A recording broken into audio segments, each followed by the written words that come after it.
in this room, and it's been said a lot on the stage, is the landscape of marketing has been changing. It's changed. There's so many different ways we can reach our consumers. And with big data, there's so many ways to know more about our consumers than ever before, what they like, what they're interested in. So we really are able to create truly personalized content and hit them on all these different platforms, which is amazing. But what does that also mean? That we're faced with the challenge of there needs to be a ton of content to do that. So brands really need to start rethinking content creation channels and how they're going to create content to meet that demand. So one group that's done a really great job of that is the Nestle Water team. So I had the privilege of sitting in their office to help them come up with their content strategy. And they've actually created over 1,000 pieces of content, images and videos across 10 different brands within their portfolio. I'm also really excited to have Christi here today, who I've worked with on the strategy and with the Nestle group, who's going to talk a little bit about what we've learned, the processes, and some of the challenges along the way. Do it. So we're going to start off with a really easy question, just to ease into it. Let's go. So tell us about what your role is within the organization and explain a little bit about what you do day to day. Sure. So hi everyone, I'm Christi Lazar. I manage personalization and content lab if you look on LinkedIn, but it's internal content creation across all of our brands at Nestle Waters. And everyone, including me when I first joined Nestle Waters, was like, oh, okay, so what does that actually mean? And what that is it's the consumer journey. It's taking the consumer journey from awareness all the way through loyalty. It's taking a look at how the purchase funnel overlays with that journey, mapping out all of the different touch points, and figuring out what content, what messaging, at what platform, at what time are we reaching our consumers, and what's the messaging going to be, and what's that content going to be. So as you can imagine, the consumer journey is huge. So, and I know we're going to get into that a little later. Yep. We totally didn't rehearse this. But then the content lab side is Nestle Waters now has an internal content shop. So we do our own shoots. We create our own content. It's really simple, but it feeds into a whole model, which I think we'll get into a little later. But that's hopefully a nice softball answer to your softball question. Awesome. Love it. There's also all the content that we've created with Nestle Water with Social Native running behind us, so you guys can check that out while we're talking. So you did mention that your title is personalization. So I know that's not necessarily a title that you see in a ton of marketing organizations, but based on what we've all been talking about today, where personalization is such a key part of marketing and content, it's something that's really important. So how did that role come across in Nestle, and what do you see that as how you shape the content strategy? Yeah, so I mean, taking Nestle out of it, if we think about personalization and we think about all of the data that marketing teams have access to, whether it's first-party data that you're capturing through your CRM programs, at events, at different touch points, whether it's second-party data with partners or third-party data overlays, you're working with all of this data. And at Nestle, you can imagine we have a ton of it. But regardless of the size of your database or the amount of data you have access to, we use that data to create smart content and to really understand how our consumer is behaving across their journey. Understanding who your consumer is from that very first brand planning meeting when you're looking at your affinities, where you're saying, who is this person that buys Aquapana? Who are they? What do they do? And finding data that matches that, and then that informs the creative that we're then going to feed the consumer journey with. Yeah. Hence content strategy. Yeah, love it. Yeah. So you do this not only for one brand, so what's really interesting about your role is you're really doing this across every one of the Nestle Water brands. I don't sleep. And they're all very different. So can you talk a little bit high level about how that changes the type of content you're creating, the strategy, the creators you go after, depending on the brand? For sure. And you guys are going to see a ton of content from cocktails to families, right? So if you look at Nestle Pure Life, which I think is a few slides ago I saw it go by, that's really kids and families and water for that everyday moment, that 8-ounce usage occasion when they're out, they're playing sports on a field. That's so different than the Perrier audience that's like cocktailing it up, that's like out partying on a Saturday night, right? Totally different. So that, it comes down to the brief, right? So when I'm trying to find content when working with Social Native or any content creator, it's like, okay, who's my consumer? what's my audience? Who am I speaking to, and where am I actually using this content? And then figuring out what I need for it. So is it kids and families? Is it more e-com focused? So kind of to the last question about content strategy also in data, what part of the journey are we in, and what part of the purchase funnel are we in? Is it really product-focused content? Is it more awareness-based, aspirational content? So it's really understanding at what usage point I need this content, and then putting that in the brief so that we can get it for the right moment, at the right platform, at the right time. Awesome.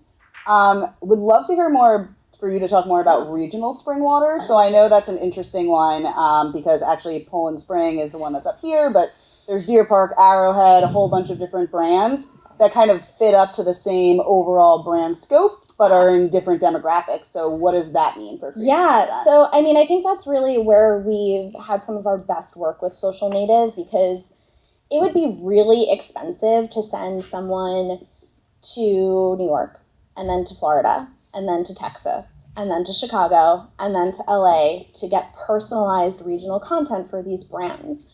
So the beauty of the thousands of pieces of content we've created is for these regional brands, we can get very specific.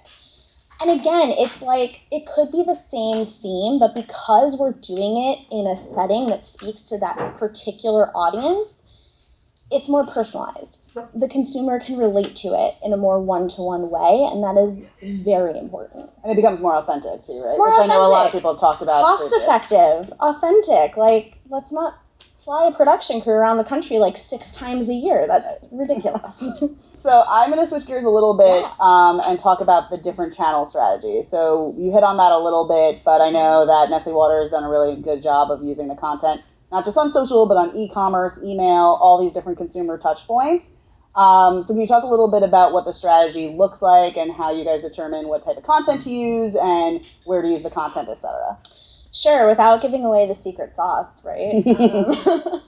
So again, it comes out to like really solid journey mapping. Like, get down to the basics. Figure out how many channels are you going to be on. You're going to be on digital with programmatic. Are you doing dynamic creative optimization, or are you doing static and video ads? Okay, great. How long am I, what are my pieces? How many am I rotating in? When you look at social, how many assets do you need? Okay, great.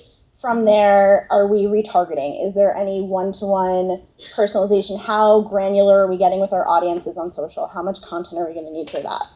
Cool. So if I do my job right from an upper funnel perspective, my consumer is eventually going to get to the lower funnel, and they're going to want to buy our water, one would hope. So what content do they need there? How are we going to personalize that part of the journey? Okay, great. Who's doing that content? What are we doing? And beyond purchase, we want to have our consumers love our brands, right? Everyone in this room, you want your consumers to love and resonate with your brands beyond that first purchase. So how can we use things in email? What can we reuse? If we're doing personalization in email, is it dynamic? Is it dynamic based on what triggers? Okay, what needs to change in that content? So it's really just sitting down and understanding the full journey. And I know we all have seen the very linear consumer journey slides, right? And that's not realistic because no one shops that way or interacts with the brand that way. But it's just good to understand how much content you'll need and where you have the opportunity to personalize, whether it's organically or through your paid buys. Yeah. And then obviously the content you want to optimize the different platforms, so then that also is in the kind of planning part. Yes. Cool. Ooh, this we're going to get to in a minute. Yes. Okay, good. So I know a lot of times you refer to Social Native as the Nestle Water content farm. Yeah. So can you talk a little bit about how you leverage Social Native in that way across all the different brands? Well, we mostly use you. Jeff fishes for us and gets us food and all that Brings stuff. But brings the oysters.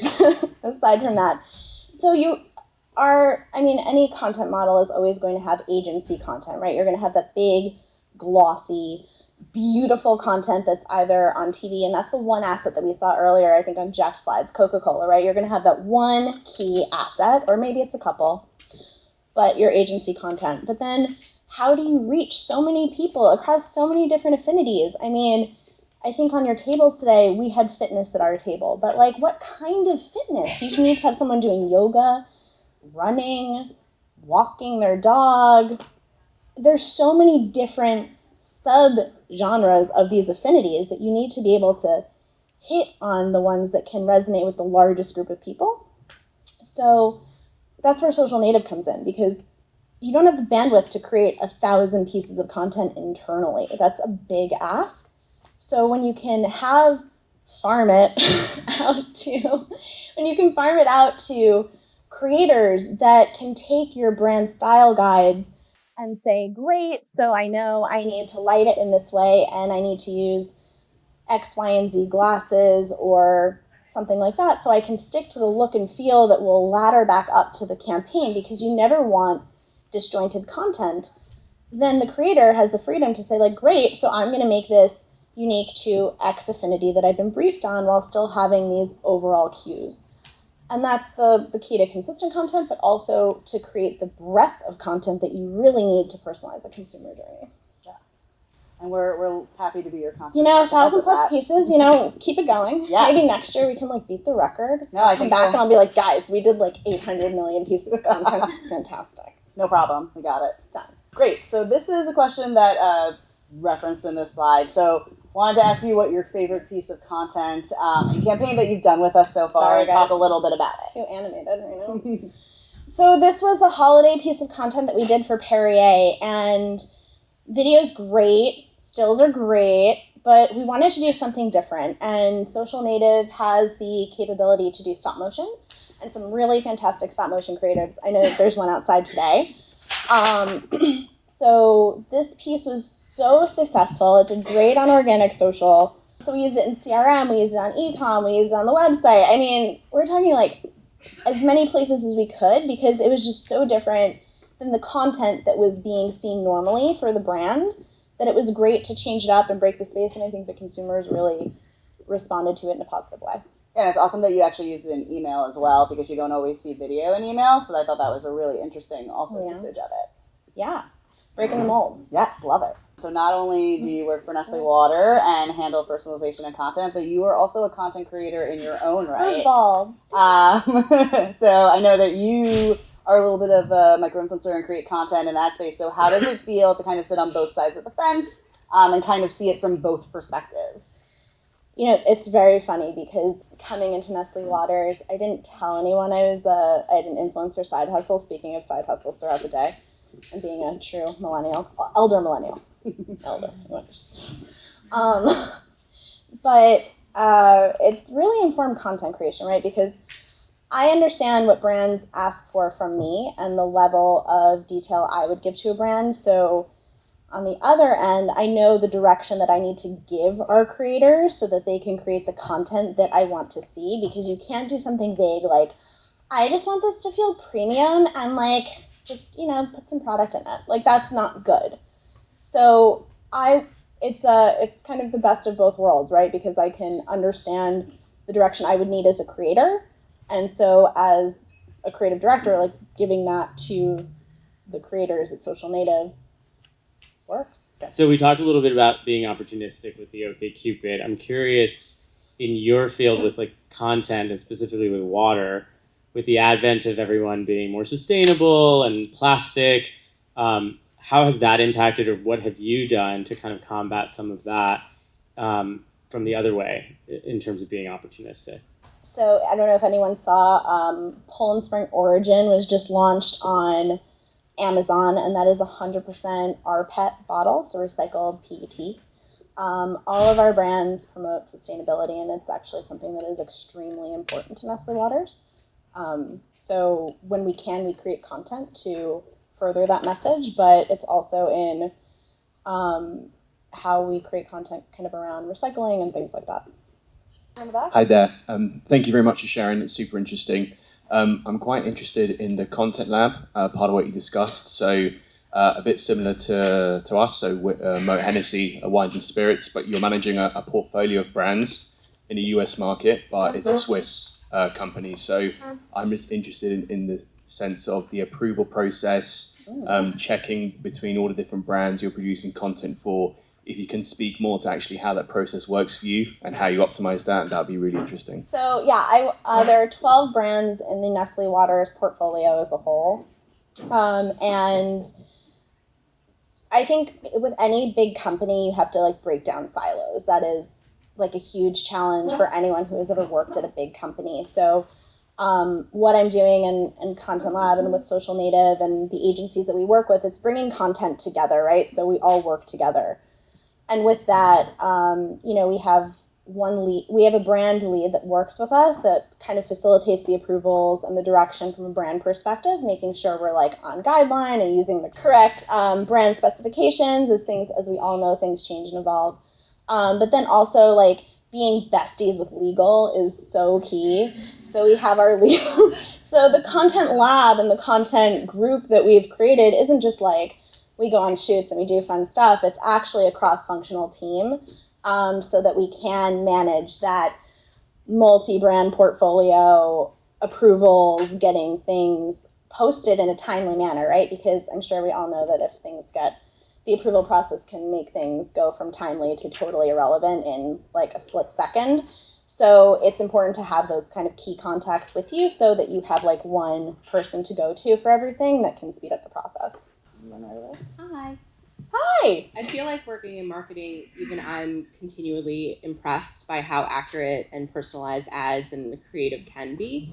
So my question, is always kind of part of a conversation that I have, but can it be too personal? Like, can it be to the point where it's like, ugh, they know me too much, or like it's almost intimidating at how well a brand relates to you? Do you feel like that's like a borderline issue, or do you feel like in 10 years it'll be a non-issue, non-conversation?